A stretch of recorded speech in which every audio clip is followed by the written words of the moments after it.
Com relação a esse caso, a senhora apresentou o relatório do segundo inquérito que a senhora instaurou para apurar o caso da Maria Eduarda, é isso? Isso, Vomídio. Eu protocolei hoje pela manhã o relatório final referente ao inquérito policial instaurado posteriormente ao flagrante, né, para apurar a conduta individualizada dos outros envolvidos, que seriam os 3 que foram conduzidos na data dos fatos e permaneceram em liberdade, e também dos outros 2 que foram, durante as diligências, apurada ali a participação, né, que seriam os 2 que estão preso temporário juntamente com a Eveline. A Eveline é a responsável pela equipe. Qual que é a responsabilidade dela, segundo o entendimento da senhora? Então, pelo que eu apurei, a Eveline, juntamente com o Luiz Felipe e o Michael, eles eram os 3 permanentes ali dessa equipe entre cordas, né? Os 2 ficariam ali na parte operacional e a Eveline seria mais na parte administrativa, com relação a marcar o evento, horário, recebimento de valores. Então, ela teria a capacidade ali também de prever os riscos diante de um evento, de um esporte de alto risco, né? A ausência de protocolos de segurança ou uma deficiência nesses protocolos, porque eles até seguiam um protocolo, mas talvez não um protocolo ideal. Ela teria ali uma responsabilização direta com relação ao fato. Como é que fica a condição dessas pessoas que foram detidas e conduzidas tanto no dia quanto depois pela decretação da prisão temporária?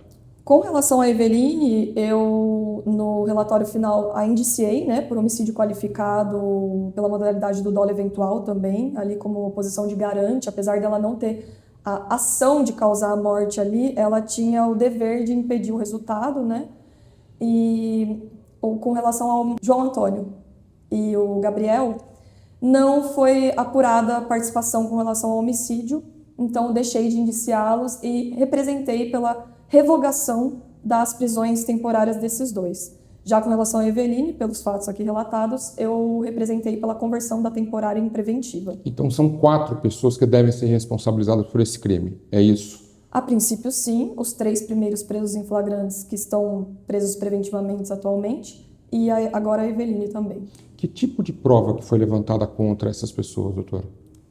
Durante o inquérito foram realizadas diversas diligências, dentre elas as principais foram as oitivas de testemunhas presenciais, também a oitiva do presidente da Associação Brasileira de Rope Jump e Pêndulo Humano e também o vice-presidente dessa associação. Teve também a oitiva que foi essencial ali para apurar a falta de protocolo de segurança do genitor de uma criança de 9 anos que, em março desse ano, teve um problema com a equipe entre cordas, em razão ali de uma falha de segurança. Num salto, essa criança veio a se machucar, em razão de uma falha de segurança. Então, ali já mostra que deveria, após esse fato, haver ali um redirecionamento ou buscar, né, aprimorar ali a equipe, talvez, enfim. Há indícios também de que ela teria apagado o vídeo com relação ao salto dessa criança e mencionado para esquecer essa situação, para que todos esquecessem a situação e seguissem em frente. Então, o pai dessa criança não fez a denúncia na época? Ele foi ouvido no inquérito, nós fomos atrás dele e ele disse que a princípio ele deve ter ficado com receio, né, porque ele levou o filho para fazer um salto, né, um esporte de alto risco e talvez ficou com um certo receio do ocorrido e não quis levar adiante.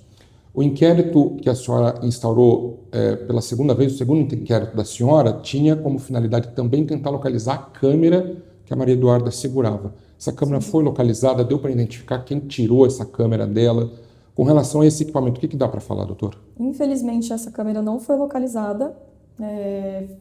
Durante o cumprimento do mandado de prisão também foi realizada a busca nas residências dos investigados. Foi realizada uma busca minuciosa, não foi localizada essa câmera.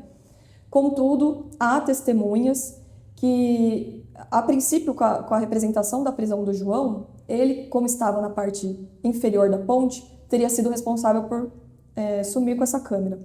Contudo, durante outras oitivas, ficou evidente ali que a pessoa que teria suprimido essa câmera teria o cabelo escuro. E o João, ele tem o cabelo bem claro, né? Na época dos fatos, ele estava com o cabelo, acredito que até tingido de loiro bem claro. Então, afastou ali a autoria dele com relação a pegar a câmera. E não ficou apurado quem seria essa pessoa de cabelo escuro que teria sumido com a câmera. Mas há testemunhas dizendo que ouviu, inclusive a própria pessoa disse que a Eveline pediu para que sumisse com essa câmera, mas não foi feito por essa pessoa. Então pode ser realmente que a Eveline falou para sumir, uma pessoa sumiu, mas nós não identificamos quem foi. Essa pessoa que estava embaixo, de cabelo claro, que a senhora fala que teria sido inicialmente apontado como a pessoa responsável, ele não consegue falar, porque ele manteve contato com a vítima boa parte do tempo, né? Ele não consegue falar quem que pegou a câmera? Ele não disse isso no depoimento? Então, num primeiro momento, o primeiro vídeo, veio só ele perto da vítima, o que indicava que ele teria pego essa câmera. Posteriormente, outros vídeos foram surgindo de outras testemunhas que mostra que, além da vítima e ele, tinha uma outra pessoa no local que teria pulado antes da Maria Eduarda. E essa testemunha não foi localizada, inclusive a própria Polícia Civil emitiu uma nota aí pedindo para que essa pessoa se apresentasse, nós não conseguimos localizá-la, infelizmente. Mas no vídeo é possível ver que ele está junto ao corpo, mas aparentemente vem dos batimentos cardíacos da vítima. E nesse momento ele disse que a câmera estava com ela, mas que depois desceu, o pessoal começou a descer, a enfermeira foi prestar socorro e posterior a isso ele não teve mais contato, não viu mais a câmera. Quem são essas 4 pessoas que devem ser responsabilizadas pela morte da Maria Eduarda? São os 3 instrutores que participaram do salto dela, que inclusive está naquele vídeo que viralizou, que seria o Luiz Felipe. São as 3 pessoas que aparecem nas imagens. Sim, Luiz Felipe, Maicon e Vitor. E a Eveline, que seria uma das organizadoras do evento, juntamente com o Luiz Felipe e o Maicon. Seriam os 4. As outras 4 pessoas, quem são? 2 estão temporário, que eu representei pela revogação. Seria o Gabriel e João. João é o que estaria na parte inferior da ponte. E o Gabriel seria o que fugiu na data dos fatos sem prestar esclarecimento à polícia. E os outros 2 que foram conduzidos na data dos fatos e liberados.